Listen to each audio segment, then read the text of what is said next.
Like most 8-year-olds, Alice Hand's nightly chores include homework. But space is limited. She and her mother share this tiny subdivided one-bedroom flat. They live on a $600 monthly welfare payment, but with rent at $450, there's not always enough left to put food on the table. I have to think a lot before buying anything.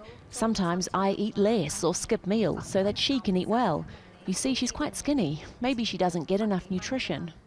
It's an increasingly familiar trend in Hong Kong. Soaring property prices have pushed up rent, squeezing the most vulnerable.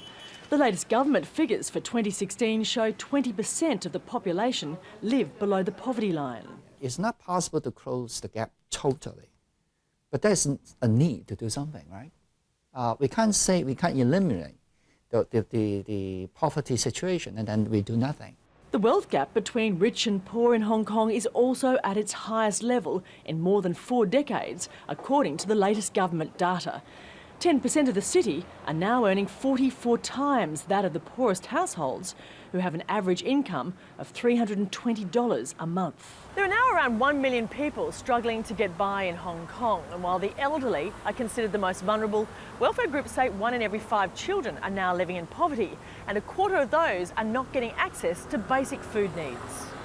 Welfare groups say education is also a challenge, with poor families being forced to sacrifice food to send their children to school.